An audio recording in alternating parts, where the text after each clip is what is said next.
Good morning to all of you. चलिए आज हम एक नया चैप्टर स्टार्ट कर रहे हैं जिसका नाम है कंसाइनमेंट अकाउंटिंग। बहुत ही प्यारा चैप्टर है और एग्जाम में भी आ जाता है, तो इसको बहुत ध्यान से हमें समझना होगा। चलिए अब हम स्टार्ट कर रहे हैं इसके कॉन्सेप्ट को। बहुत ध्यान से मेरी बातों को सुनना। ये हमारे मिस्टर अमीर चंद हैं। इन्होंने दिल्ली के अंदर इलेक्ट्रॉनिक्स कैलकुलेटर का बिजनेस स्टार्ट करा। 4-5 साल के बाद वो बिजनेस बहुत ही सक्सेसफुल हो गया। अब मिस्टर अमीर चंद के पास हुज अमाउंट ऑफ प्रॉफिट आने लगा। अब मिस्टर अमीर चंद ने डिसाइड करा कि वो अपने बिजनेस का एक्सपेंशन करेंगे।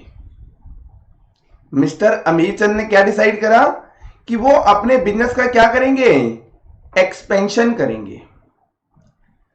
अब बिजनेस का एक्सपेंशन करने के लिए हमें डिसाइड करना होता है कि किस नए एरिया में हमें अपना बिजनेस ओपन करना है।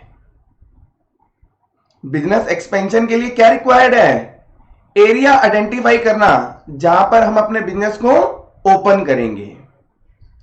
तो मिस्टर अमीर चंद ने भी डिसाइड करा कि वो अपने बिजनेस का एक्सपेंशन कहां करेंगे, पुणे में करेंगे। कहां करेंगे बच्चों, पुणे में करेंगे।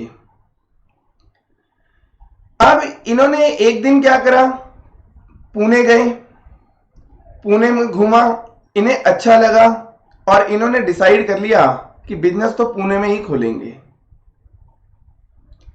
अब इनके आगे एक नई प्रॉब्लम क्या आई कि ये तो दिल्ली में रहते हैं और दिल्ली में इनका बिजनेस बहुत अच्छा खासा चल रहा है। दिल्ली में इनका बिजनेस अच्छा खासा चल रहा है। अगर ये पुणे में अपना बिजनेस ओपन कर दें, यानी बिजनेस का एक्सपेंशन कर दें, तो पुणे में बिजनेस को कौन देखेगा? क्योंकि अमीर चंद तो दिल्ली में रहकर दिल्ली में अपना ही बिजनेस को देखते हैं। अगर पुणे में ओपन कर दिया जाए बिजनेस, तो पुणे के अंदर बिजनेस को कौन देखेगा? ये एक प्रॉब्लम मिस्टर अमीर चंद के सामने आ गई। तो मिस्टर अमीर चंद ने इस प्रॉब्लम का सॉल्यूशन कैसे करा? इन्होंने पुणे में घूमते समय बहुत सारे अनएम्प्लॉयड से ये मिले और उनमें से एक अनएम्प्लॉयड पर्सन था जिसका नाम है मिस्टर गरीब चंद। पुणे में ये बहुत सारे अनएम्प्लॉयड पर्सन से मिले, उनमें से एक अनएम्प्लॉयड पर्सन का नाम था मिस्टर गरीब चंद। इन्होंने गरीब चंद से बात करी और बोला एक काम करो, आप मेरे कैलकुलेटर को पुणे में बेचो। आप जितना कैलकुलेटर बेचोगे मैं उसके बदले में आपको कमीशन दूंगा। अमीर चंद ने क्या बोला, गरीब चंद को क्या बोले बच्चों, कि आप मेरे कैलकुलेटर बेचो और बदले में मैं आपको क्या दूंगा, कमीशन दूंगा। अब गरीब चंद तो हमारा अनएम्प्लॉयड था, अब उसको पैसे की रिक्वायरमेंट थी, तो उसने अमीर चंद की यह बात मान ली।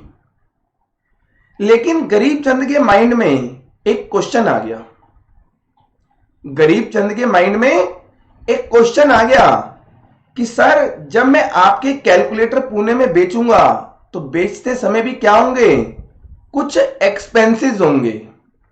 लाइक अगर मैं कैलकुलेटर बेचूंगा तो मुझे शॉप लेनी पड़ेगी रेंट पे, एक आधा कोई एम्प्लॉय रखना होगा, साफ सफाई वाला भी होगा, एडवर्टीजमेंट भी करानी पड़ेगी, तो उसके अंदर क्या होगा, एक्सपेंसेस होंगे।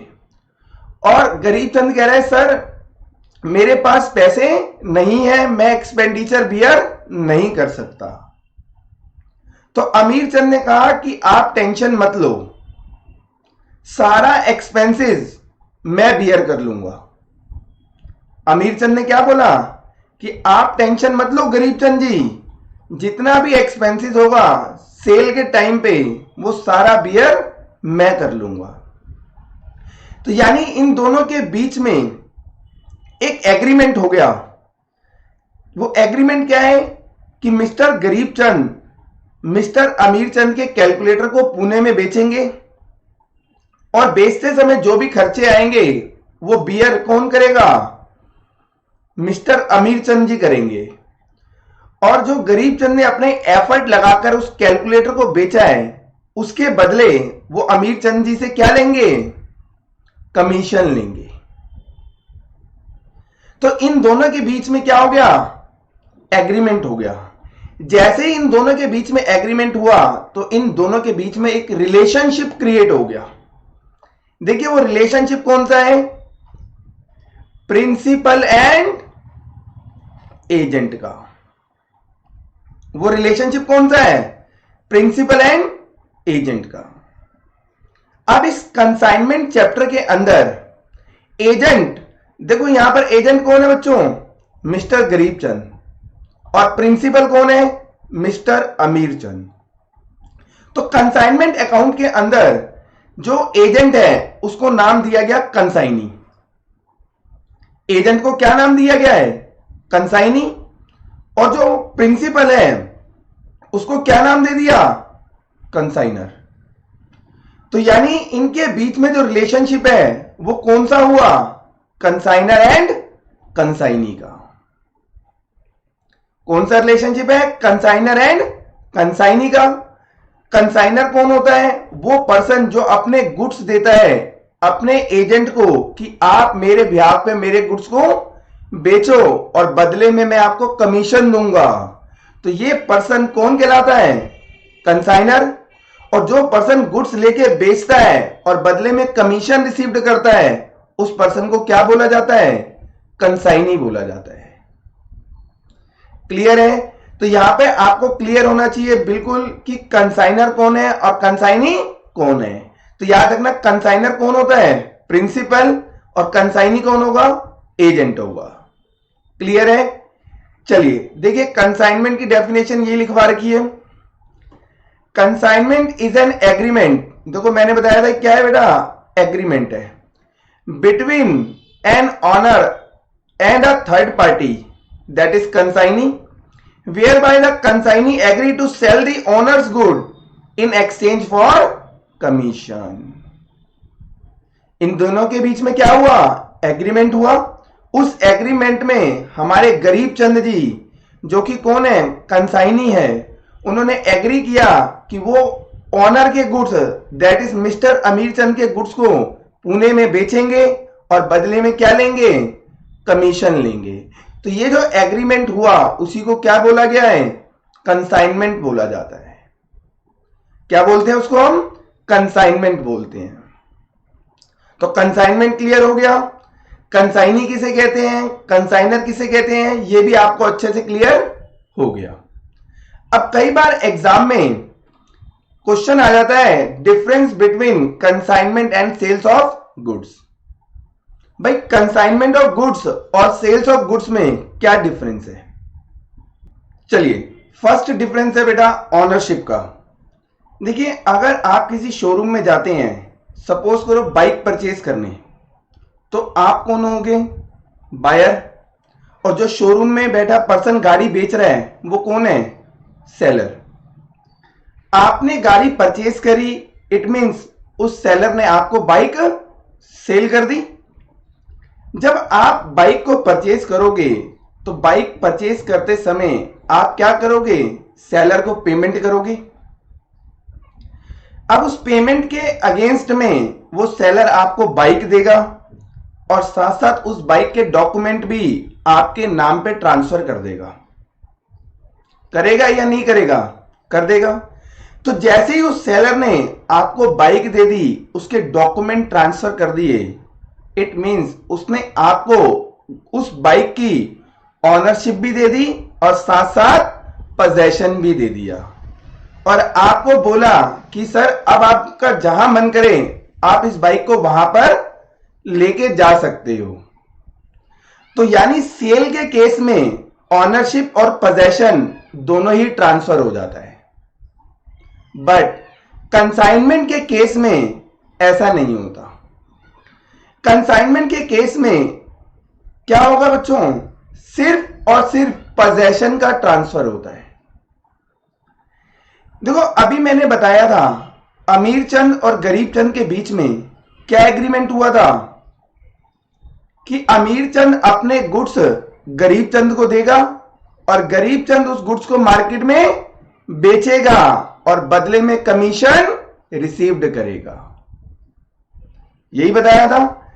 अब एक बात सोचो, जब गरीब चंद ने गुड्स दे दिए किसको? गरीब चंद को। अमीर चंद ने गुड्स दे दिए किसको? गरीब चंद को। तो ये क्या हो गया? पोजेशन ट्रांसफर हो गया कि अब पहले गुड्स किसके पास थे? अमीर चंद के पास थे। अब किसके पास चले गए? गरीब चंद के पास। अब गरीब चंद अपनी मर्जी से उस गुड्स को किसी दूसरे स्टेट में लेके जा सकता है? नहीं ले जा सकता, क्योंकि अमीर चंद जी ने उन्हें बोला था कि आपको ये गुड्स कहां बेचने हैं? पुणे में बेचने हैं। तो गरीब चंद उस गुड्स को पुणे से बाहर ले जाकर नहीं बेच सकता। तो इट मींस हमारे जो अमीर चंद है उन्होंने क्या करा? पोजेशन ट्रांसफर करा, ऑनरशिप ट्रांसफर नहीं करी। उन्होंने तो कहा था मेरे बिहाफ पे गुड्स बेचो, और जो पर्सन को अब मिस्टर गरीब चंद गुड्स बेच देंगे उस पर्सन को ऑनरशिप मिलेगी, गरीब चंद के पास ऑनरशिप नहीं आएगी। तो कंसाइनमेंट के अंदर बेटा सिर्फ और सिर्फ क्या होता है? पोजेशन का ट्रांसफर होता है, ऑनरशिप ट्रांसफर नहीं होती है। बट सेल के केस में ऑनरशिप और पोजेशन दोनों ही ट्रांसफर हो जाते हैं। क्लियर है? चलिए सेकंड डिफरेंस पे आते हैं। देखिए सेल की बात करें तो यहां पे जो दो पार्टी होती है उनको नाम क्या दिया जाता है? Buyer and seller. देखिए सेकंड पॉइंट में ये लिखा है, in sale party are known as buyer and seller. जबकि कंसाइनमेंट के केस में जो दो पार्टी हैं जिनके बीच में एग्रीमेंट हुआ है उन्हें क्या नाम देते हैं? जल्दी बताओ। Consignor and consignee. देखिए यहां पर लिखा हुआ है in consignment two parties are consignor and consignee. Clear है? चलिए अब हमारे थर्ड डिफरेंस पे। देखिए थर्ड डिफरेंस में बता रखा है रिलेशनशिप। अगर हम बात करें सेल की तो जो पर्सन गुड्स बेच रहा है वो सेलर है, और जो पर्सन गुड्स परचेज कर रहा है, बाय कर रहा है, वो कौन है? बायर है। अब जैसे ही बायर ने पेमेंट करी और सेलर ने गुड्स ट्रांसफर कर दिए किसको? बायर को, इनके बीच में रिलेशन वहीं खत्म हो जाएगा। ऐसे सोचो कि आप बाइक लेने गए थे शोरूम पे, आपने बाइक का पेमेंट करा और उस सेलर ने आपको बाइक दे दी, उसके डॉक्यूमेंट ट्रांसफर कर दिए। अब उसके बाद आप बाइक लेके क्या हो गया? अपने घर आ गए। अब घर में आने के बाद आपका उसका कोई रिलेशनशिप है? नहीं। तो बायर एंड सेलर का रिलेशनशिप कब तक रहता है? जब तक कि गुड्स बायर को रिसीव्ड ना हो जाए, ऑनरशिप बायर के नाम पे ट्रांसफर ना हो जाए और सेलर को उसके एक्सचेंज में मनी रिसीव्ड ना हो जाए। जैसे ही तीनों एलिमेंट पूरे हो गए, सेलर को पैसा मिल गया, बायर को बाइक मिल गई, ऑनरशिप मिल गई, रिलेशनशिप क्या हो जाएगा? खत्म हो जाएगा। बट अगर मैं बात करूं कंसाइनमेंट की, तो कंसाइनमेंट में क्या होता है? कंसाइनी और कंसाइनर का रिलेशनशिप बनता है। और मैंने अभी आपको बताया था इनके बीच में एक एग्रीमेंट होता है। उस एग्रीमेंट में एक पीरियड भी लिखा होता है कि कंसाइनी, दैट इज जो हमारे एग्जाम्पल में क्या नाम लिया था? गरीब चंद, वो पहले ही बता देगा कि कितने पीरियड तक वो अमीर चंद जी के गुड्स को पुणे में बेचेगा। तो उनके बीच में क्या होता है? एक टाइम पीरियड लगा होता है एग्रीमेंट के बीच में। तो जब तक वो टाइम पीरियड पूरा नहीं हो जाता, ये रिलेशनशिप क्या होगा? कंटिन्यू रहता है। तो याद रखना, जो रिलेशनशिप है वो सेल्स के केस में कब खत्म हो जाएगा? जब सेलर को मनी रिसीव्ड हो जाए, बायर को गुड्स रिसीव्ड हो जाए और साथ साथ ऑनरशिप ट्रांसफर हो जाए। जैसे ही तीनों काम खत्म, हमारा सेल के केस में रिलेशनशिप खत्म। कंसाइनमेंट के केस में रिलेशनशिप कब खत्म होगा? जब एग्रीमेंट में लगा टाइम पीरियड का क्लॉज पूरा हो जाएगा। क्लियर है? चलिए पढ़ के देखिए बेटा, यही लिखा है, in case of consignment the relationship of consignor and consignee are of principal and agent and continue till terminated. ये तब तक चलता रहेगा जब तक कि इनके बीच में एग्रीमेंट खत्म नहीं हो जाता। क्लियर है? अब देखो सेल के केस में क्या लिखा है, in case of sale the relations are that of seller and buyer and they terminate as soon as payment is made and goods are delivered. Clear है? चलिए अब हम आ रहे हैं फोर्थ डिफरेंस के अंदर। बहुत ध्यान से सुनना। आपने बाइक परचेज करी, पेमेंट कर दिया उसका, बाइक रिसीव्ड हो गई, ऑनरशिप आपके नाम पे आ गई।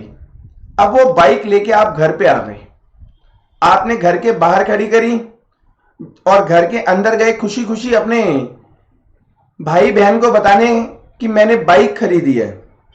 और जैसे ही आप बता रहे थे, बाहर कोई गाड़ी वाला आया और उस बाइक में क्या हुआ, हिट करके चला गया, ठोक कर चला गया उसे। अब जो उसमें लॉस हुआ, अब उस लॉस को बियर कौन करेगा? गाड़ी वाला तो, जिसने मारी थी गाड़ी, वो तो मार के भाग गया। अब बाइक में जो लॉस हुआ है उसे बियर कौन करेगा? आप या जिसने आपको बाइक बेची थी वो पर्सन? कौन करेगा? आप करोगे। भाई जिसने आपको बाइक बेची थी उस टाइम तो बाइक बिल्कुल क्या थी, सही सलामत थी, बिल्कुल ठीक थी। आपने पेमेंट कर दिया, उसने आपको बाइक दे दी, डॉक्यूमेंट दे दिए, आपका रिलेशनशिप खत्म हो गया। आप बाइक लेके घर आ गए और बाहर खड़ी बाइक को कोई उसमें ठोक के चला गया, उसको मार के चला गया। अब जो नुकसान हुआ, उस नुकसान क्या हो, कौन बियर करेगा? आप करोगे। क्यों? क्योंकि अब आप उस बाइक के कौन हो? ऑनर हो। तो याद रखना, जो भी रिस्क होता है, risk of loss, risk of damage, वो किस पर होता है? ऑनर के ऊपर होता है। तो यानी सेल के केस में ये लॉस या ये डैमेज कौन बियर करेगा? फटाफट बताओ। बायर करेगा, क्योंकि बायर के पास क्या आ चुकी होती है? ऑनरशिप आ चुकी होती है। क्लियर है? अगर मैं बात करूं कंसाइनमेंट की, तो कंसाइनमेंट के केस में क्या कंसाइनी के पास ऑनरशिप ट्रांसफर होती है? नहीं। उसके पास क्या ट्रांसफर होता है? पोजेशन ट्रांसफर होता है। अब कंसाइनी के पास गुड्स पड़े हुए थे और वो गुड्स लॉस्ट हो गए या डैमेज हो गए, वो लॉस कंसाइनी बियर करेगा या कंसाइनर करेगा? कंसाइनर करेगा, क्योंकि ऑनरशिप किसके पास है? कंसाइनर के पास है। क्लियर है ये पॉइंट? चलिए एक बार रीड करते हैं। देखो यहां पे लिखा हुआ है, in the case of consignment the risk of loss or damage remains with the consignor and he alone is responsible for loss or damage. जो कंसाइनर है वो अकेला रिस्पॉन्सिबल है लॉस और डैमेज के लिए। कंसाइनी को कोई भी लॉस बियर नहीं करना होता। क्लियर है? अब देखो सेल में क्या लिखा हुआ है, risk passes with the ownership to the buyer. क्या लिखा है? Risk passes with ownership to the buyer, thus buyer will suffer the loss if after sale the goods remains in the possession of seller। अब इस point को भी ध्यान से सुनना। आपने अभी सुना कि जो लॉस है वो बियर कौन कर रहा है? ऑनर। अब मैं एक और एग्जांपल ले रहा हूं। आपने क्या करा, गुड्स परचेज करें, सपोज बाइक ही परचेज करी, शोरूम पे पेमेंट कर दी, शोरूम वाले ने आपको बाइक दे दी और साथ साथ उसके डॉक्यूमेंट, उसके पेपर आपके नाम पे कर दिए। आपने उसे बोला कि सर ये बाइक रख लो, मैं अभी 2 घंटे के बाद ले जाऊंगा इस बाइक को, मेरे को अभी कोई अर्जेंट काम है। आपने शोरूम वाले को क्या बोला कि ये बाइक मैं 2 घंटे के बाद आपसे ले लूंगा, अभी मुझे कुछ अर्जेंट काम है। उसने कहा ठीक है। अब पीछे से क्या हुआ बेटा, इन 2 आवर्स में अचानक से अर्थक्वेक आ गया। अब अर्थक्वेक आया तो क्या हुआ, बिल्डिंग गिर गई। अब बिल्डिंग गिरी तो वो बाइक भी क्या हो गई बेटा, डैमेज्ड हो गई। 2 घंटे के बाद आप आए और आपने आके उस पर्सन को बोला, सेलर को बोला कि लाओ मेरी बाइक दे दो। उन्होंने कहा सर आपकी बाइक ये खड़ी है, डैमेज्ड हो चुकी है। आपने कहा नहीं मैं डैमेज्ड बाइक नहीं लूंगा, मैं तो क्या करूंगा, बिल्कुल नई बाइक लूंगा जो बिल्कुल सही हो। अब आप बताओ कि बच्चों ये जो बाइक डैमेज्ड हुई है, ये डैमेज का लॉस सेलर बियर करेगा या बायर बियर करेगा? कौन इसे बियर करेगा, सेलर या बायर? बायर करेगा, क्योंकि बायर के पास क्या हो चुका है, ऑनरशिप ट्रांसफर हो चुकी है। क्योंकि रिस्क ऑलवेज किस पर होता है, ऑनर के ऊपर होता है। अब 2 घंटे पहले ही उस सेलर ने बाइक की ऑनरशिप ट्रांसफर कर दी थी, किसको, बायर को। तो जब अर्थक्वेक आया, वो बिल्डिंग गिरी, बाइक डैमेज हुई, उस टाइम उस बाइक का ऑनर कौन था, बायर था। तो इस लॉस को बियर कौन करेगा, बायर करेगा। यही बात देखो यहां पर भी लिखी हुई है, if after sale the goods remain in the possession of seller. अगर सेल के बाद भी अगर गुड्स किसकी पोजेशन में है, सेलर की पोजेशन में है, अगर गुड्स में कोई भी लॉस या डैमेज होता है तब भी उसे सेलर बियर नहीं करेगा, कौन करेगा, बायर बियर करेगा। क्लियर है? चलिए अब देखिए एक लास्ट डिफरेंस है, पॉइंट नंबर 5। अब एक बात बताओ, आपने बाइक खरीदी बच्चों, बाइक खरीद के आप घर आए, आपने 1-2 दिन बाइक चलाई और अब आपको उस बाइक से मजा नहीं आ रहा। यानी आपको जितनी एक्सपेक्टेशन थी कि ये बाइक का पिकअप इतना अच्छा होगा, ये बैलेंस होगा, इतनी अच्छी पिकअप पकड़ेगी, वो आपको लग रहा है इस बाइक में नहीं है। अब आप इस बाइक को उस सेलर को रिटर्न कर सकते हो? क्या आप रिटर्न कर सकते हो? नहीं कर सकते। तो यानी एक बार अगर गुड सेल हो गया तो वो रिटर्न नहीं हो सकता।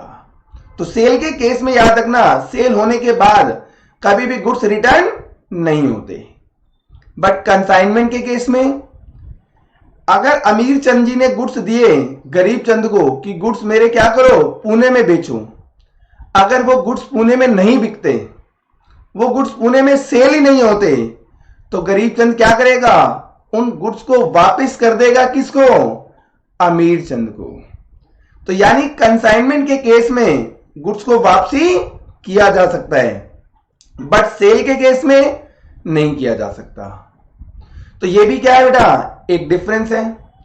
अब बात आती है कि कंसाइनमेंट में गुड्स सेल क्यों नहीं होंगे। आपके मन में आ रहा होगा, जब अमीर चंद जी ने गुड्स दे दिए गरीब चंद को कि गुड्स पुणे में बेचो, तो वो गुड्स सेल क्यों नहीं हुए।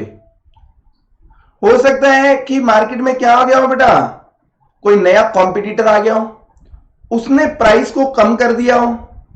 अब प्राइस कम हो गए तो अगर गरीब चंद को कैलकुलेटर बेचने हैं तो उसको भी प्राइस क्या करना होगा, कम करना होगा।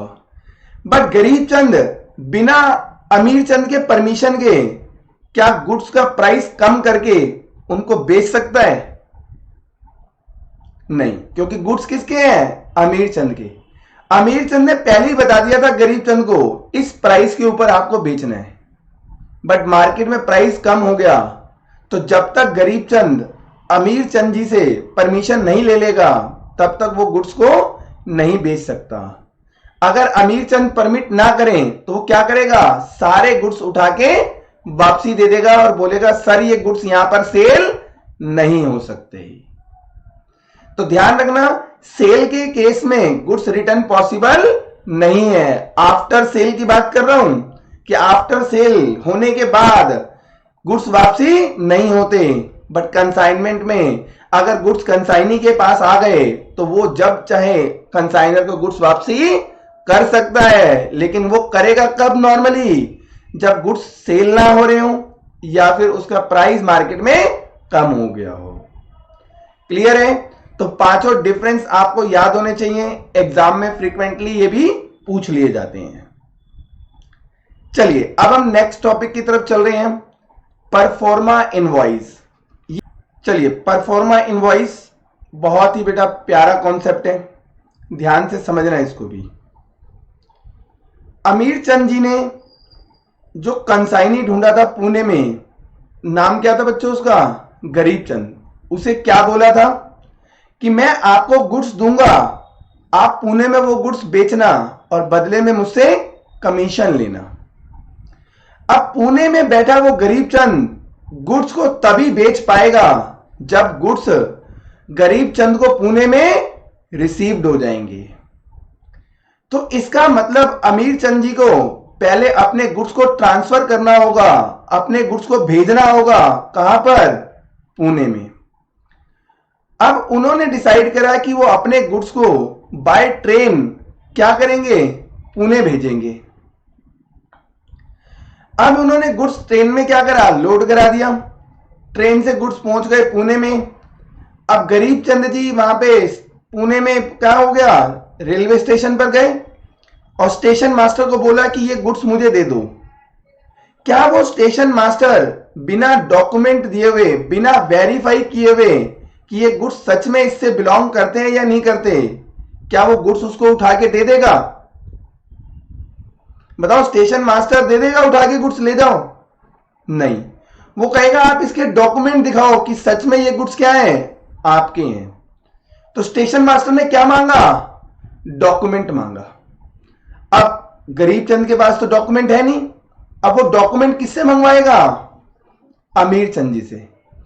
तो यानी अमीर चंद जी क्या करेंगे? जैसे ही गुड्स ट्रांसफर करेंगे बाय ट्रेन पुणे की तरफ, तो वो एक डॉक्यूमेंट बनाकर सेंड करेंगे किसको? गरीब चंद को। जिस डॉक्यूमेंट के बिहाफ के ऊपर वो गुड्स को क्या करेगा? रेलवे स्टेशन से रिसीव करेंगे। तो वो जो डॉक्यूमेंट है, उस डॉक्यूमेंट को ही क्या बोला गया है? परफॉर्मा इनवॉइस बोला गया है। तो परफॉर्मा इनवॉइस क्या है? एक डॉक्यूमेंट है जो कौन बनाता है? कंसाइनर। किसके लिए बनाता है? कंसाइनी के लिए। और बाद में वो ट्रांसफर कर देता है किसको? कंसाइनी को। अब बात आती है कि उस इनवॉइस में, उस डॉक्यूमेंट में आखिर लिखा क्या होता है? तो जब कंसाइनर ने ये डॉक्यूमेंट बनाया तो वो लिखेगा कि वो कितना क्वांटिटी या कितने नंबर ऑफ गुड्स ट्रांसफर कर रहा है, उस गुड्स का वेट कितना है, उस गुड्स का नेचर क्या है, वो किस तरह की पैकिंग में या किस तरह के कंटेनर में उसको पैक किया गया है। और जब गुड्स ट्रेन में लोड किए जाते हैं तो उसके ऊपर, पैकिंग के ऊपर एक नंबर लिख दिया जाता है जिसे हम बोलते हैं मार्किंग। वो मार्किंग नंबर क्या है, ये सारी बातें वो डॉक्यूमेंट में लिखकर वो डॉक्यूमेंट किसको देंगे? कंसाइनी को दे देंगे। और वो कंसाइनी डॉक्यूमेंट रेलवे मास्टर को दिखाकर क्या करेगा? गुड्स को रिसीव्ड कर लेगा। तो ये जो डॉक्यूमेंट है, इस डॉक्यूमेंट को ही क्या बोला जाता है?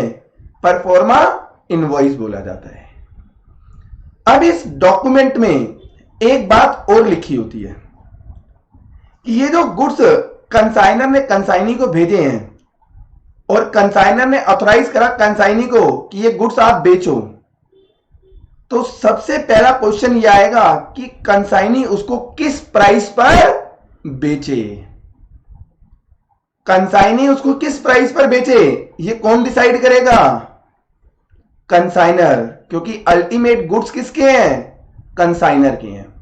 तो कंसाइनर उस परफॉर्मा इनवॉइस में ये भी लिख के देगा कि आपको ये गुड्स कितने रुपए में, किस अमाउंट पे आपको ये गुड्स सेल करने हैं।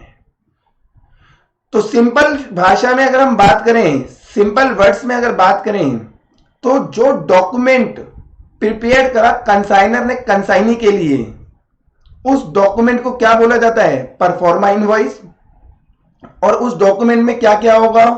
वो सारे गुड्स की डिटेल देंगे कि नंबर ऑफ गुड्स कितना है, उसका वेट कितना है, नेचर क्या है उसका कंटेनर यानी पैकिंग कैसे हुआ है, उस पैकिंग के ऊपर वो मार्किंग नंबर क्या है, वो सारी डिटेल किसमें देते हैं? उस डॉक्यूमेंट के अंदर होगी। और उस डॉक्यूमेंट को क्या बोला जाएगा? परफॉर्मा इनवॉइस बोला जाएगा। तो होपफुली आपको परफॉर्मा इनवॉइस पूरा समझ में आ गया। चलिए एक बार इसको भी रीड करते हैं। लिखा हुआ है, when the goods are sent to the consignee, a proforma invoice in the form of an invoice is sent by consignor.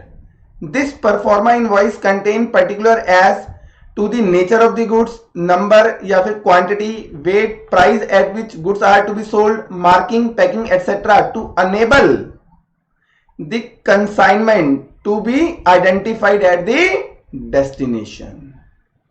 इस डॉक्यूमेंट के थ्रू हमारे जो कंसाइनी है वो अपने कंसाइनमेंट को, गुड्स को क्या कर लेगा, आइडेंटिफाइड कर लेगा कि वो किस तरह की कंटेनर में पैक हुआ है, उस पे मार्किंग नंबर क्या है, उसमें कितना क्वांटिटी है, कितना वेट है, तो कंटेनर पे लिखा होता है। उस डॉक्यूमेंट के थ्रू वो अपने क्या करेगा, गुड्स आइडेंटिफाई करके रेलवे स्टेशन का जो इंचार्ज है, जो मास्टर है, उसको डॉक्यूमेंट दिखा के वो गुड्स वहां से ले जाएगा। क्लियर है? चलिए अब देखिए एक नया टॉपिक लगा हुआ है यहां पे, अकाउंट सेल क्या है बेटा, अकाउंट सेल। अब इसको भी बहुत ध्यान से समझना।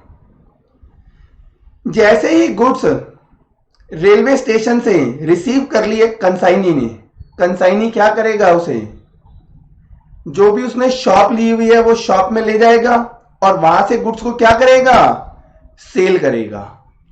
अब जब वो गुड्स सेल करेगा तो वो इस बात की इंफॉर्मेशन कंसाइनर को देगा या नहीं देगा, देगा। यानी जब गरीब चंद ने गुड्स पुणे में बेचने शुरू कर दिए तो जितने गुड्स वो बेचता जाएगा सारी डिटेल, वो सारी इंफॉर्मेशन वो किसको बताएगा,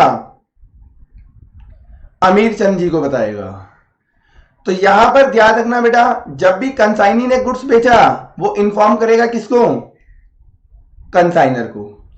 या फिर ऐसा भी हो सकता है कि जो कंसाइनर है हमारे अमीर चंद जी, वो दिल्ली में भी बिजनेस कर रहे हैं। अब जैसे ही क्या हुआ, पुणे में गरीब चंद ने गुड्स बेचा, उन्होंने फोन कर दिया, तो उन्हें क्या हो रहा था, डिस्टर्बेंस हो रही थी कि बार बार फोन आ रहा था, किसका, कंसाइनी का। तो वो हो सकता है इनके बीच में ऐसा भी डिसाइड हो जाए कि एक पर्टिकुलर पीरियड के एंड होने पर ही सारी डिटेल कंसाइनी कंसाइनर को देगा। फॉर एग्जाम्पल के लिए कंसाइनर और कंसाइनी के बीच में डिसाइड हुआ कि हर एक मंथ के एंड पे कंसाइनी बताएगा कि उसने कौन कौन से गुड्स बेच दिए, कितना अमाउंट उसने खर्च करा है। ये सारी डिटेल कंसाइनर को कंसाइनी कब देगा, मंथ एंड पे देगा। तो ऐसी सिचुएशन में अब सेल पे डिपेंडेंट नहीं है, अब वो सेल पे डिपेंडेंट नहीं है, वो किस पे डिपेंडेंट है, मंथ पे, कि मंथ कंप्लीट होगा तो कंसाइनी की रिस्पॉन्सिबिलिटी है वो इन्फॉर्म करे किसको, कंसाइनर को। तो ये जो कंसाइनी इन्फॉर्म कर रहा है कंसाइनर को, ये दो तरीके से हो सकता था, या तो जैसे ही सेल हुआ वैसे ही बता दे, या फिर कोई पर्टिकुलर पीरियड के एंड होने पे बता दे। अब जो भी इनके बीच में मोड तय हुआ उसी अकॉर्डिंगली क्या करेगा कंसाइनी, कंसाइनर को बताएगा। अब वो बताएगा कैसे, तो वो भी एक डॉक्यूमेंट यानी एक स्टेटमेंट बनाएगा। उस स्टेटमेंट में डिटेल देगा कि ड्यूरिंग द मंथ उसने कितने गुड्स बेच दिए और बेचकर कितना पैसा आया, ड्यूरिंग द मंथ उसने एक्सपेंडिचर कितना करा, भाई शॉप का रेंट है, शॉप में एम्प्लॉई है, साफ सफाई करने के लिए क्लीनर है, और भी बहुत सारे एडवर्टीजमेंट एक्सपेंसेस, और भी कई सारे एक्सपेंसेस हैं, वो उनका भी डिटेल देगा। साथ साथ उसका खुद का कमीशन कितना बनता है वो ये भी बताएगा। तो ये जो डिटेल वो बनाकर दे रहा है, जिस डॉक्यूमेंट में उसने ये डिटेल बनाई, उस डॉक्यूमेंट को ही हम क्या बोलेंगे, अकाउंट सेल बोलेंगे। क्लियर है? तो यानी कंसाइनी जो भी डॉक्यूमेंट बनाता है कंसाइनर के लिए, उसको क्या बोला गया, अकाउंट सेल। और उसमें डिटेल क्या क्या होगी कि ड्यूरिंग द पर्टिकुलर पीरियड में कितने अमाउंट का गुड्स सेल हुआ है, कितना एक्सपेंडिचर उसने करा, और उसका खुद का कमीशन का अमाउंट कितना बनता है। तो ये सारी इंफॉर्मेशन क्या होगी, उस डॉक्यूमेंट में होगी, और उस डॉक्यूमेंट को क्या बोला जाएगा, अकाउंट सेल बोला जाएगा। तो यहीं से आपके माइंड में क्लियर हो गया, अगर कंसाइनर बना रहा है डॉक्यूमेंट कंसाइनी के लिए तो उसको क्या नाम देंगे, परफॉर्मा इनवॉइस। अगर डॉक्यूमेंट कंसाइनी ने बनाया है कंसाइनर के लिए तो क्या नाम देंगे उसको? अकाउंट सेल का नाम देंगे। क्लियर है? चलिए आइए इसको भी एक बार रीड करते हैं। कह रहा है this is a document sent by consignee or the agent to his principal or the consignor. ये डॉक्यूमेंट कौन भेज रहा है? कंसाइनी। और किसको भेज रहा है? कंसाइनर को। As the consignee selling the goods on behalf of principal or the consignor he has to send a statement in a proper form either on sale of goods or at the end of the particular period। मैंने भी आपको यही बताया था, या तो goods के cell होने पर वो भेजेगा स्टेटमेंट या फिर पर्टिकुलर पीरियड के एंड होने पर भेजेगा। This statement is called as account sale. This statement is called as account sale. In account sale the consignee show details of gross sale proceed of the consignment. He deducts the various expenses charges incurred by him and commission due to him and net amount is payable is shown। Consignee send the net amount payable by bank draft to the consigner along with the account sale। चलिए इस point को भी clear करते हैं। देखिए statement में उसने clear कर दिया कि ग्रॉस सेल प्रोसीड कितना है, उसने एक्सपेंडिचर कितना करा, उसका खुद का कमीशन कितना है। तो वो क्या करेगा, जो सेल प्रोसीड उसे मिली है उसमें से जो उसने खर्चा करा है वो माइनस कर देगा, जो कमीशन उसका बनता है वो माइनस कर देगा, जो नेट अमाउंट है वो बता देगा कंसाइनर को कि ये इतना अमाउंट मैंने कंसाइनर को पे करना है। और इसके लिए वो साथ साथ एक बैंक ड्राफ्ट बना देगा और वो अकाउंट सेल के साथ ही अटैच करके क्या करेगा, कंसाइनर को भेज देगा। और कंसाइनर जब रिकंसाइल कर लेगा सारी चीजें ठीक है तो वो बैंक ड्राफ्ट को बैंक में जमा करके क्या करेगा, अपने अकाउंट में पैसे ट्रांसफर करा लेगा। तो यहां पर मोटा मोटी यही बात है बेटा कि जो डॉक्यूमेंट कंसाइनी ने बनाया था कंसाइनर के लिए उसे क्या बोला हमने, अकाउंट से। और जो कंसाइनर ने बनाया था कंसाइनी के लिए उसे क्या बोला, परफॉर्मा इनवॉइस। कोई डाउट है यहां तक? चलिए अब हम एक नेक्स्ट टॉपिक की तरफ आ रहे हैं जिसका नाम है अकाउंटिंग ट्रीटमेंट। अब बात आती है अकाउंटिंग ट्रीटमेंट करेगा कौन? भाई अकाउंटिंग ट्रीटमेंट कौन करेगा, कंसाइनर या कंसाइनी? चलिए इस बात को बहुत ध्यान से समझना। सबसे पहले ये देखो ये बिजनेस है किसका, अमीर चंद का। अमीर चंद ने गरीब चंद को बोला कि आप मेरे कैलकुलेटर लेके क्या करो, पुणे में बेचो। आप मेरे कैलकुलेटर को पुणे में सेल करो और जो भी सेल प्रोसीड आएगी आप मुझे दे देना और मैं आपको आपका कमीशन पे कर दूंगा। तो यहां पर बिजनेस कर कौन रहा है, बिजनेस कौन कर रहा है, अमीर चंद या गरीब चंद? अमीर चंद। अमीर चंद कौन है, कंसाइनर। अब देखो कंसाइनर दैट इज जो अमीर चंद है वो कैलकुलेट करेगा कि उसे प्रॉफिट कितना हुआ या फिर लॉस कितना हुआ, क्योंकि बिजनेस किसका है, अमीर चंद का। अब बिजनेस से प्रॉफिट लॉस की कैलकुलेशन भी कौन करेगा, अमीर चंद करेगा। तो यानी जो अकाउंटिंग है वो सबसे पहले कौन करेगा, कंसाइनर करेगा। तो देखो सबसे पहले हमने लिखा है यहां पर accounting treatment in the books of, क्या लिखा हुआ है, कंसाइनर लिखा हुआ है बेटा, in the books of consignor. Clear है? अब अमीर चंद ने क्या करा, एक अकाउंटेंट बुलाया और उसे बोला मेरे दिल्ली में जो बिजनेस है उसका प्रॉफिट लॉस निकालो, पुणे में जो बिजनेस है उसका प्रॉफिट लॉस निकालो। अब अकाउंटेंट ने क्या करा, अकाउंटिंग स्टार्ट करी और हमारी अकाउंटिंग हमें बोलती है कि अगर अमीर चंद जी के या किसी भी बिजनेसमैन के एक से ज्यादा बिजनेस हैं, अगर किसी भी बिजनेसमैन के एक से ज्यादा बिजनेस हैं तो सारे बिजनेस की अकाउंटिंग क्या होगी, कंबाइंड की जाएगी, मर्ज की जाएगी। दैट इज अमीर चंद जी का जो बिजनेस है दिल्ली और पुणे, इन दोनों के अकाउंट्स एक ही साथ बनाए जाएंगे, मर्ज करके बनाए जाएंगे, कंबाइंड करके बनाए जाएंगे। जब कंबाइंड अकाउंट बने और अकाउंटेंट ने प्रॉफिट बता दिया कि सर आपका प्रॉफिट इतना है, अब उस प्रॉफिट में दिल्ली का प्रॉफिट भी होगा और पुणे का प्रॉफिट भी होगा। ध्यान से सुनना, दोबारा से बता रहा हूं। अकाउंटेंट जब अकाउंटिंग करेगा तो अकाउंटिंग के रूल हैं कि अगर किसी भी पर्सन के एक से ज्यादा बिजनेस है तो उसके जो अकाउंट्स बनेंगे उसे क्या बोलेंगे हम? मर्ज्ड अकाउंट, कंसोलिडेटेड अकाउंट, जिसे सिंपल वर्ड्स में बोला जाता है कंबाइंड अकाउंट्स। तो अकाउंटेंट तो क्या करेगा, दिल्ली और पुणे दोनों के अकाउंट को कंबाइंड करके बनाएगा। अब जब अकाउंटेंट ने प्रॉफिट निकाला तो वो प्रॉफिट भी क्या होगा? कंबाइंड प्रॉफिट होगा। वो प्रॉफिट भी क्या होगा? कंबाइंड प्रॉफिट होगा, जिसमें दिल्ली का भी प्रॉफिट इंक्लूड है और पुणे का भी प्रॉफिट इंक्लूड है।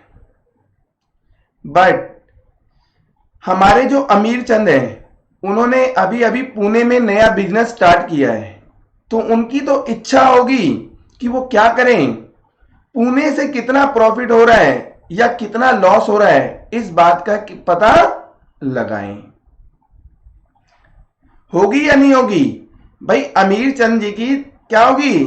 दिली इच्छा होगी कि वो क्या करें, पुणे से प्रॉफिट या लॉस कितना हुआ इस बात का पता लगाएं।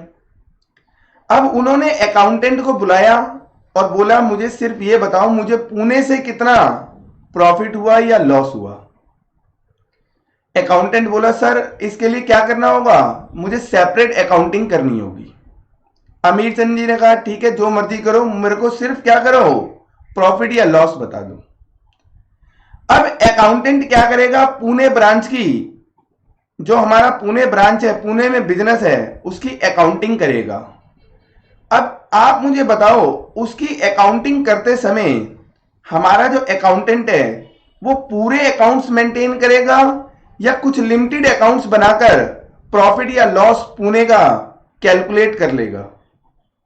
फटाफट बताओ मुझे, लिमिटेड अकाउंट्स बनाएगा या कंप्लीट अकाउंट्स बनाएगा? फटाफट बताओ क्या करेगा? लिमिटेड अकाउंट्स बनाएगा। क्या बनाएगा? लिमिटेड अकाउंट्स बनाएगा। अब ऐसा क्यों करेगा इस बात को भी ध्यान से सुनना। देखो अकाउंट्स की रिक्वायरमेंट है कि अगर किसी पर्सन के एक से ज्यादा बिजनेस है तो उसका प्रॉफिट लॉस क्या किया जाएगा, कंबाइंड बनाया जाएगा। अकाउंटेंट ने कंबाइंड बना दिया, अकाउंट्स की जो रिक्वायरमेंट थी वो कंप्लीट हो गई। लेकिन अमीर चंद जी जो उसके कौन है, मालिक हैं, उन्होंने बोला मुझे पुणे का प्रॉफिट या लॉस बताओ कितना है। तो अकाउंटेंट को सिर्फ प्रॉफिट या लॉस निकालना है पुणे का, उसको अब अकाउंटिंग की रिक्वायरमेंट को फुलफिल नहीं करना, क्योंकि अकाउंट्स की जो रिक्वायरमेंट थी वो तो उसने फुलफिल कर दी कि दोनों के अकाउंट्स क्या कर दिए, मर्ज करके बनाए। बट जब अमीर चंद जी ने बोला कि मुझे सिर्फ पुणे का प्रॉफिट या लॉस बता दो, तो प्रॉफिट लॉस निकालना पुणे का, क्या उसके लिए कोई अकाउंटिंग रिक्वायरमेंट होगी? नहीं, वहां पर कोई भी अकाउंटिंग रिक्वायरमेंट नहीं होगी। तो अकाउंटेंट क्या करेगा, शॉर्टकट तरीके से क्या करेगा, प्रॉफिट या फिर लॉस निकालेगा। अब वो शॉर्टकट तरीका जब लगाएगा तो क्या बेटा वो सारे अकाउंट्स बनाएगा?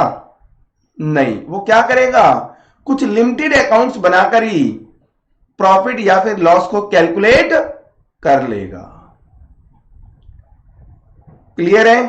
तो ये बात आप ध्यान में रखना, जब भी हम क्या कर रहे हैं, अपने एक पर्टिकुलर प्लेस पे पर्टिकुलर बिजनेस का प्रॉफिट निकालेंगे तो उसके लिए क्या होगा, लिमिटेड अकाउंट्स मेंटेन किए जाएंगे। क्लियर है? चलिए अब देखो इस लिमिटेड अकाउंट में कौन कौन से अकाउंट्स अकाउंटेंट बनाएगा। ये तो क्लियर हो गया कि लिमिटेड अकाउंट्स बनेंगे, बट ये लिमिटेड अकाउंट्स में भी कौन कौन से अकाउंट बनेंगे, अब हम इस बात के ऊपर डिस्कशन स्टार्ट कर रहे हैं। देखिए, अकाउंटेंट को निकालना क्या है, प्रॉफिट या लॉस, कहां, पुणे का। तो उसके लिए वो क्या करेगा, एक अकाउंट बनाएगा, profit and loss account, but उसका नाम वो प्रॉफिट एंड लॉस अकाउंट नहीं दे सकता, क्योंकि प्रॉफिट एंड लॉस अकाउंट तो उसने जो अपने अकाउंट्स की रिक्वायरमेंट के अकॉर्डिंग बनाया होगा, उसमें तो दोनों का प्रॉफिट दिखाई दे रहा था, दिल्ली का भी और पुणे का भी। जब कंबाइंड प्रॉफिट लॉस बनाया था तो उसमें दिल्ली का प्रॉफिट भी था और पुणे का भी था, और अकाउंट का नाम क्या था बच्चों, प्रॉफिट एंड लॉस अकाउंट। अब जब सिर्फ पुणे का हमें प्रॉफिट निकालना है तो हम उसको प्रॉफिट एंड लॉस अकाउंट नाम नहीं दे सकते, क्योंकि अगर हमने प्रॉफिट एंड लॉस अकाउंट नाम दे दिया तो हमारे ऊपर अकाउंटिंग रिक्वायरमेंट एप्लीकेबल हो जाएगी और हमें फिर से क्या करना होगा, दोनों की कंबाइंड एंट्रीज पास करनी होंगी। जबकि अकाउंटेंट को क्या करना है, सिर्फ पुणे का प्रॉफिट निकालना है। तो वो जो प्रॉफिट एंड लॉस निकालने के लिए जो अकाउंट बनाएगा, उसका नाम वो प्रॉफिट एंड लॉस नहीं देगा। फिर उसको नाम क्या दिया जाएगा, तो उसको नाम दिया जाएगा कंसाइनमेंट अकाउंट। क्या नाम देंगे बेटा, कंसाइनमेंट अकाउंट। और कोई पूछ ले कंसाइनमेंट अकाउंट क्या है, तो it is just like P&L account. ये बिल्कुल प्रॉफिट एंड लॉस अकाउंट की तरह ही है, बस नाम बदल के क्या कर दिया, कंसाइनमेंट अकाउंट कर दिया। तो पहला अकाउंट हमें पता लग गया कि अकाउंटेंट क्या बनाएगा, कंसाइनमेंट अकाउंट बनाएगा।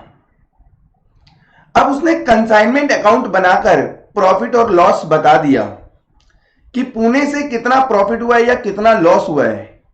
तो जो कंसाइनर है अमीर चंद, उसने अकाउंटेंट को बोला, मुझे यह भी तो बताओ कि मेरा जो कंसाइनी है वो गरीब चंद, उसने मुझे कितने पैसे देने हैं।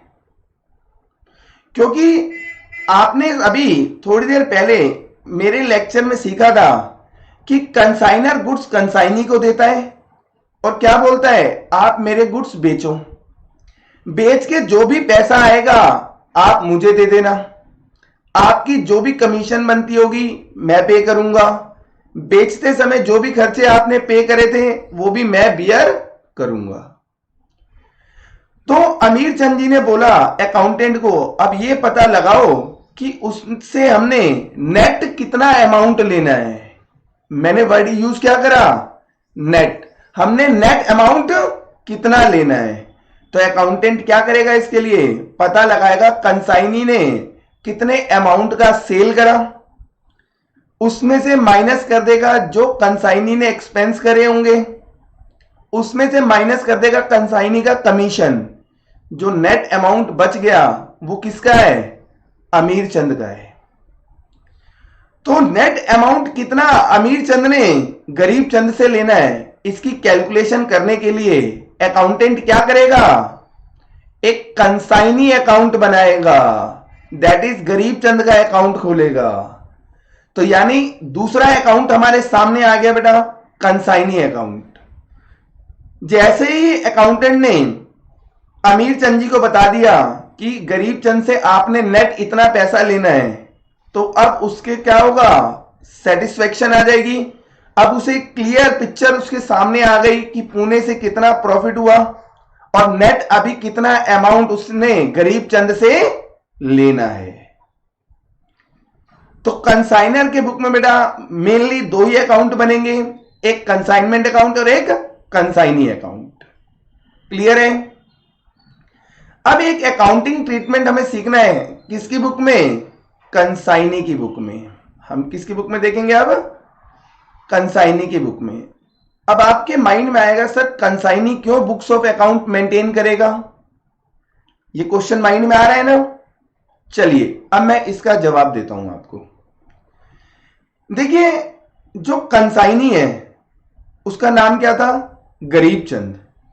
गरीब चंद को कोई मतलब है कि अमीर चंद को प्रॉफिट हुआ या लॉस हुआ। भाई गरीब चंद को तो क्या बोला गया था, आप ये कैलकुलेटर लो, पुणे में बेचो और बदले में कमीशन लो। अब गरीब चंद ने क्या करा, कैलकुलेटर लेके पुणे में बेचे और बदले में कमीशन ले लिया। अब वो कैलकुलेटर बेच के अमीर चंद को, दैट इज कंसाइनर को, कितना प्रॉफिट हुआ या कितना लॉस हुआ, इस बात की कैलकुलेशन क्या हमारा गरीब चंद जो हमारा कंसाइनी है वो कैलकुलेट करेगा? नहीं, वो कैलकुलेट ही नहीं करेगा, क्योंकि वो कहेगा मेरा थोड़ा ना प्रॉफिट लॉस है। जिसका प्रॉफिट लॉस है वो अपने आप कैलकुलेट करे।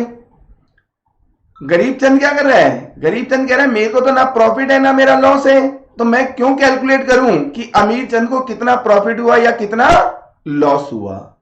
तो जो कंसाइनी है वो कभी भी कंसाइनमेंट अकाउंट नहीं बनाएगा। क्लियर है? कंसाइनी कंसाइनमेंट अकाउंट नहीं बनाएगा, क्योंकि अभी आपने देखा था कंसाइनमेंट अकाउंट से हम क्या निकाल रहे थे? प्रॉफिट या फिर लॉस।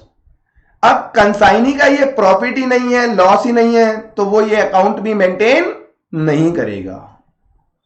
क्लियर? लेकिन कंसाइनी एक अकाउंट बनाएगा। किसका? कंसाइनर का। क्योंकि वो पता लगाएगा कि उसने नेट अमाउंट कंसाइनर को कितना पे करना है। नेट अमाउंट कंसाइनर को कितना पे करना है, क्योंकि सारा पैसा सेल करके पुणे में सारी सेल प्रोसीड आ किसके पास रही है? किसके पास आ रही है? गरीब चंद के पास। तो गरीब चंद ने जो सेल प्रोसीड इकट्ठी करी है वो देगा किसको? अमीर चंद को। लेकिन वो इसमें से अपना कमीशन माइनस कर लेगा, जो उसने एक्सपेंस करे होंगे सेल के टाइम पे वो माइनस कर देगा, और नेट अमाउंट जो उसके पास बच गया वो उसको देने होंगे। किसको? कंसाइनर को, दैट इज अमीर चंद को। तो कंसाइनी क्या करेगा? सिर्फ एक ही अकाउंट बनाएगा, कंसाइनमेंट अकाउंट। और जबकि in the books of consignor दो अकाउंट बनेंगे, एक कंसाइनमेंट अकाउंट जहां से पता लगेगा प्रॉफिट या लॉस कितना है, और दूसरा कंसाइनी अकाउंट। और जब भी हम ये अकाउंट्स बनाएंगे तो आपको ये क्लियर हो गया कि हम कौन से रिकॉर्ड्स मेंटेन करेंगे? लिमिटेड रिकॉर्ड्स मेंटेन करेंगे, लिमिटेड अकाउंट्स मेंटेन करेंगे। क्लियर है? अब आपके माइंड में एक डाउट आ रहा होगा कि सर हमें कैसे पता लगेगा एग्जाम में कि हमें कौन सा अकाउंट बनाना है, कंबाइंड वाला बनाना है या ये कंसाइनमेंट बनाना है। चलिए, आपके जो सिलेबस में है वो सिर्फ क्या होगा? कंसाइनमेंट अकाउंट है। यानी जो हमारे अमीर चंद हैं, जो हमारे अमीर चंद हैं उनका बिजनेस दिल्ली में भी है, पुणे में भी है। आपको जो एग्जाम में क्वेश्चन आएगा उसमें जो अमीर चंद के जो दिल्ली का बिजनेस है, अमीर चंद का जो दिल्ली का बिजनेस है उसके बारे में आपको इंफॉर्मेशन नहीं दी होगी। आपको इंफॉर्मेशन किसकी दी होगी? कंसाइनमेंट की, कि अमीर चंद जी ने पुणे में कंसाइनी को इतने गुड्स भेजे, कंसाइनी ने इतना बेच दिया, इतना खर्चा कर दिया, कंसाइनी का कमीशन इतना। साफ साफ शब्दों में लिखा होगा प्रिपेयर कंसाइनमेंट अकाउंट या accounting treatment in the books of consignor या कंसाइनी। तो आपको जो एग्जाम में क्वेश्चन आएगा वो किसका आएगा? कंसाइनमेंट का आएगा। आपको कंबाइंड वाला नहीं आएगा। क्लियर है? चलिए, अब हम क्या करें बेटा, एक एग्जांपल ले रहे हैं। सबसे पहले हम अकाउंटिंग ट्रीटमेंट स्टार्ट कर रहे हैं in the books of consignor. यानी अभी मैंने आपको बताया कि कंसाइनर की बुक में क्या होगा? कंसाइनमेंट से रिलेटेड बात करेंगे। अब हम दो अकाउंट बनेंगे, कंसाइनमेंट अकाउंट और कंसाइनी अकाउंट। चलिए, अब ये कैसे बनेगा इसके लिए मैंने एक एग्जांपल लिया। चलिए एग्जांपल रीड करते हैं। कह रहा है mister Amir Chand sent goods on consignment worth ₹3 lakh and freight expenses paid by him ₹25,000 and insurance charges also paid by Mr. Amir Chand ₹15,000. Commission will be paid at the rate 10% on sale to Mr. Garib Chand.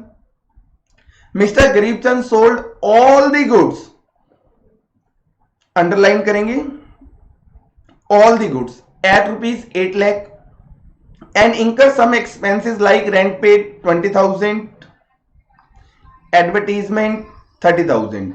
Prepare accounts in the books of अमीर चंद. अब देखो यहां पर अमीर चंद कौन है? Consignor. कैसे पता लगा? तो देखो यहां लिखा हुआ है अमीर Chand sent goods on consignment. अमीर चंद ने गुड्स भेजे हैं और जो गुड्स भेजता है वो क्या बनता है? कंसाइनर. और जो गुड्स रिसीव करता है वो क्या बनता है? कंसाइनी. तो अमीर चंद कौन है? कंसाइनर. और गरीब चंद कंसाइनी. चलिए अब इसकी अकाउंटिंग ट्रीटमेंट कैसे होगा? देखो सबसे पहले हम लिखेंगे इन दी बुक्स ऑफ मिस्टर अमीर चंद. सबसे पहले हमने ओपन करा कंसाइनमेंट अकाउंट. ये मैंने आपकी अंडरस्टैंडिंग के लिए लिख दिया यहां पर कि इसका ये जस्ट लाइक क्या है? प्रॉफिट एंड लॉस अकाउंट है. ये आपको एग्जाम में नहीं लिखना, ये तो आपकी अंडरस्टैंडिंग के लिए मैंने लिख दिया है. आपको एग्जाम में सिर्फ कंसाइनमेंट अकाउंट ही लिखना है. क्लियर है? चलिए अब देखो ये बना कौन रहा है? अमीर चंद का अकाउंटेंट. यानी जो सारी एंट्री हो रही है वो किसकी बुक में होगी? अमीर चंद की बुक में होगी. अमीर चंद ने गुड्स भेजे तो वो क्या है बेटा? एक्सपेंस है, क्योंकि वो गुड्स जाके सेल कहां पर होगा? पुणे में. तो हमने यहां लिखा सबसे पहले डेबिट साइड में to goods sent on consignment. कितने के गुड्स भेज दिए उसने? 3 लाख रुपए के. अब दिल्ली से गुड्स पुणे भेजना है तो वो किसके थ्रू जाएगा? बाय ट्रेन या बाय प्लेन? भाई या तो बाय ट्रेन जाएगा या बाय एयर जाएगा. तो उसके लिए क्या पे करना होगा? फ्रेट. अब ये फ्रेट पे कौन करेगा? अमीर चंद. क्योंकि अभी गुड्स कहां पे है बेटा? दिल्ली में है. दिल्ली से पुणे भेजने हैं तो दिल्ली से जो रेलवे स्टेशन पे गुड्स लेके जाएंगे, ट्रेन में गुड्स को लोड करवाएंगे, वो कौन करेगा? अमीर चंद. तो ट्रेन वालों ने बोला कि सर फ्रेट लगेगा कितना? 25,000. अब ये फ्रेट पे कौन करेगा? अमीर चंद. अमीर चंद जी ने क्या करा होगा? अपने बैंक से या फिर कैश से क्या करी होगी? पेमेंट. तो यहां पर हम क्या लिखे बेटा? आपके मन में आएगा सर हमें लिखना चाहिए यहां पे टू फ्रेट. सर हमें लिखना चाहिए यहां पे टू फ्रेट, क्योंकि फ्रेट एक्सपेंस है. कितना? 25,000 रुपए. अगर हमने यहां पे टू फ्रेट लिख दिया तो आप सभी बच्चे जानते हो कि मैं जितने भी नाम यहां पर यूज करूंगा, दैट इज जितने भी नाम प्रॉफिट एंड लॉस अकाउंट, क्योंकि कंसाइनमेंट अकाउंट क्या है? Just like profit and loss account है. और आपने छोटे लेवल पे पढ़ा हुआ है कि हम प्रॉफिट एंड लॉस अकाउंट में जितने भी नाम यूज करते हैं उन सबके हमें क्या करने पड़ते हैं? नीचे लेजर या फिर अकाउंट ओपन करने पड़ते हैं. अगर मैंने यहां फ्रेट लिख दिया और नीचे फ्रेट अकाउंट खोल दिया तो ये तो क्या होगा? कंप्लीट अकाउंटिंग हो जाएगी, कंप्लीट रिकॉर्ड्स मेंटेन हो जाएंगे. बट अभी हमने कसम खाई थी कि हम क्या करेंगे? लिमिटेड अकाउंट्स मेंटेन करेंगे. तो हमें यहां पर कंसाइनमेंट में जो प्रॉफिट निकालना होता है वो कैसे कैलकुलेट करते हैं? With the help of limited records. तो हमें लिमिटेड रिकॉर्ड्स मेंटेन करते हुए प्रॉफिट निकालना है, जिस वजह से हम यहां पे फ्रेट वगैरह वर्ड यूज नहीं करेंगे. हम यहां पे फ्रेट यूज नहीं करेंगे. बट आप ये सोच के देखो, आप किसी भी लेवल के ऊपर बिजनेस कर लो, आप किसी भी लेवल पर बिजनेस कर लो, किसी भी बिजनेसमैन को बैंक अकाउंट ओपन करने की रिक्वायरमेंट होती है या फिर नहीं होती है? बताओ, बैंक अकाउंट ओपन करने की रिक्वायरमेंट होगी या नहीं होगी? होगी. तो यानी छोटे से छोटा बिजनेसमैन और बड़े से बड़ा बिजनेसमैन बैंक अकाउंट जरूर मेंटेन करता है. तो यानी बैंक अकाउंट तो हमें बनाना ही पड़ेगा.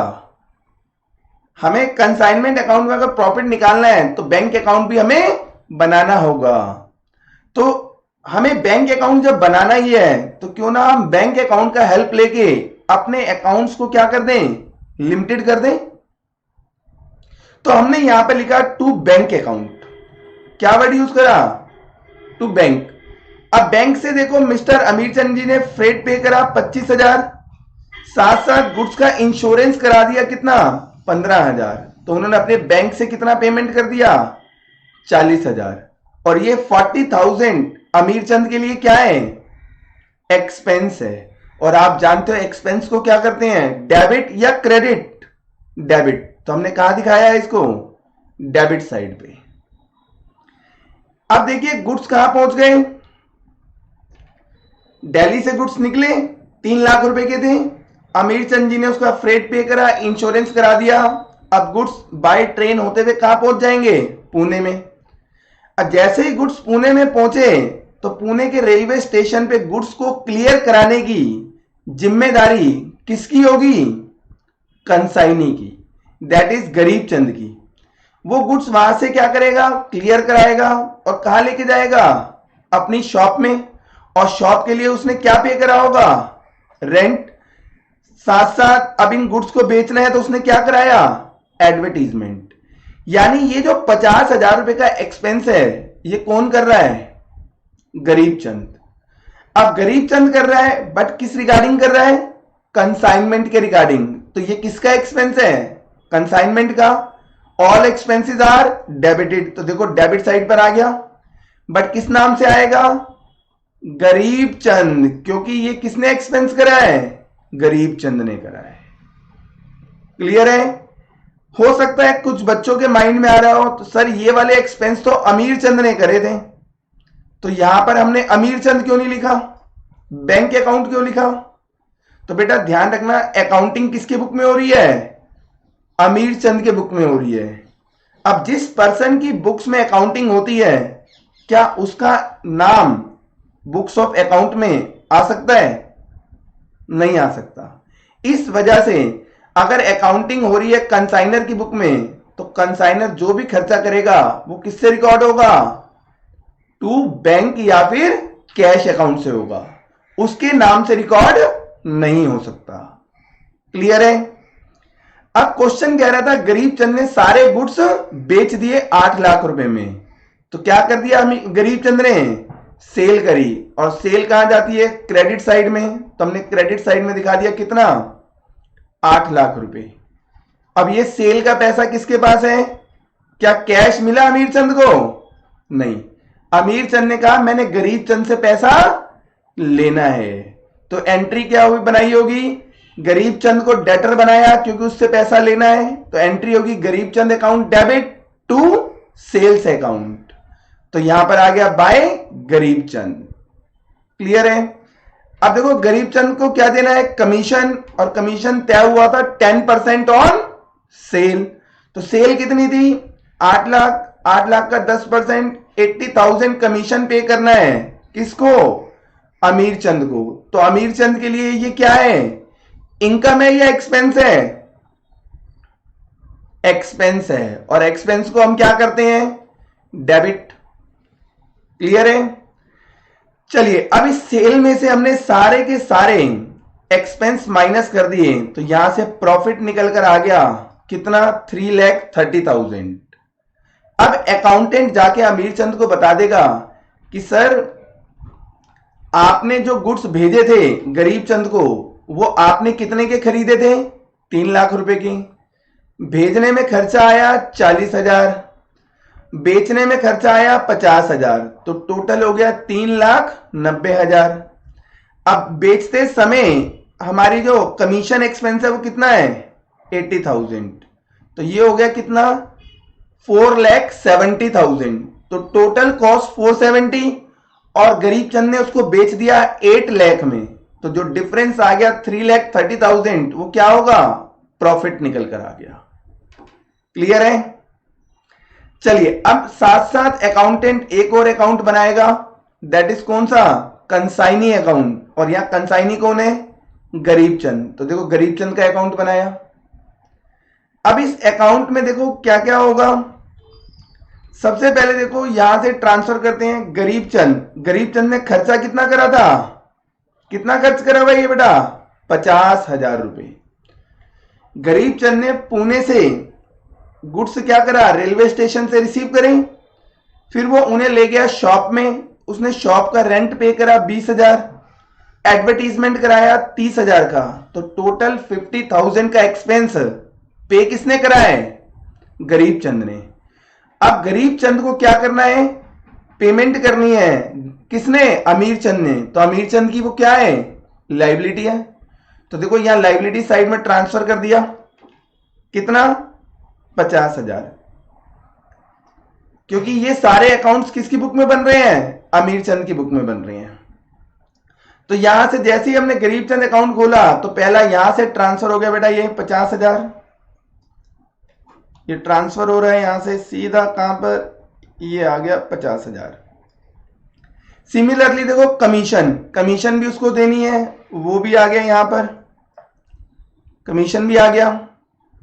तो यानी अमीर चंद जी ने गरीब चंद को कितना देना है, 1,30,000 रुपए, 50,000 जो उसने खर्च करा वो, और 80,000 रुपए उसकी कमीशन। 1,30,000 की लाइबिलिटी है किसकी, अमीर चंद जी की। तो अमीर चंद जी के लिए गरीब चंद क्या बनेंगे, डेटर या क्रेडिटर, क्रेडिटर, क्योंकि अमीर चंद जी ने पे करना है उसको, यानी उसको देना है। अब जिस पर्सन को देना होता है पैसा वो हमारी क्या होता है बेटा, डेटर या क्रेडिटर, क्रेडिटर, और जिससे हमने पैसा लेना है वो कौन बनेगा, डेटर।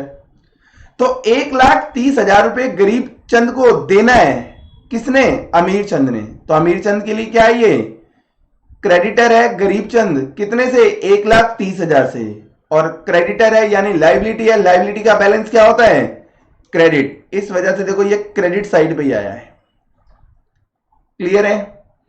अब 8 लाख रुपए में गुड्स बेच दिए, किसने, गरीब चंद ने। तो अब 8 लाख रुपए से गरीब चंद क्या बनेगा, क्या बन जाएगा, ये डेटर बन जाएगा बेटा। देखो ये डेटर बनेगा हमारा, 8 लाख रुपए से हमने इसको यहां पर डेटर बना दिया, क्योंकि अब 8 लाख रुपए उससे लेने हैं, 1,30,000 रुपए देने हैं। तो 1,30,000 के लिए वो क्रेडिटर है, लेकिन 8 लाख रुपए उससे लेने हैं, 8 लाख रुपए उससे लेने हैं, तो वो क्या बनेगा, डेटर बन जाएगा।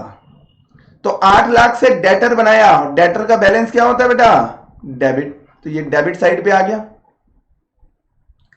अब आप बताओ, गरीब चंद से 8 लाख रुपए लेने हैं, 1,30,000 रुपए देना है, तो उससे नेट कितना लेना है, 6,70,000 रुपए।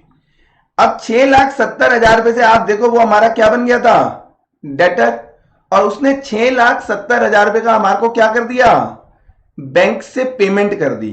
तो जैसे ही हमें बैंक से पेमेंट मिल गया तो वो डेटर हमारे लिए क्या हो जाएगा, हट जाएगा। तो देखो उसको मैंने डेटर हटाने के लिए 6,70,000 उससे रिसीव हो गए, किससे, बैंक अकाउंट से, क्योंकि जब मेरे को पैसा मिला होगा तो एंट्री क्या लगी होगी, बैंक अकाउंट डेबिट टू गरीब चंद, क्योंकि गरीब चंद जो 6,70,000 से डेटर था, डेटर का बैलेंस डेबिट, अब डेटर से हटाना है तो क्या करना होगा, क्रेडिट। तो हमने एंट्री बनाई, बैंक से पैसा आया, बैंक डेबिट टू गरीब चंद, और जैसे ही टू गरीब चंद करा तो गरीब चंद डेटर से हट जाएगा। अब गरीब चंद के अकाउंट में क्या होगा, देखो एंट्री क्या थी, बैंक अकाउंट डेबिट टू गरीब चंद, तो गरीब चंद का अकाउंट क्या हो रहा है, क्रेडिट, किसकी वजह से, बैंक की वजह से। तो यहां पर हमने लिख दिया बाय बैंक कितना, 6,70,000 रुपए। क्लियर है। चलिए यही दो अकाउंट्स मेंटेन्ड होते हैं किसकी बुक्स में, कंसाइनर की बुक में। लेकिन कभी कभी इसके अलावा जैसे बैंक अकाउंट मैंने बताया वो भी ओपन हो जाता है, गुड्स सेंट ऑन कंसाइनमेंट ये भी ओपन हो जाता है। तो ये सारी बातें अब हम आगे वाले क्वेश्चंस के अंदर कवर करेंगे। यहां तक किसी भी बच्चे को डाउट नहीं होना चाहिए।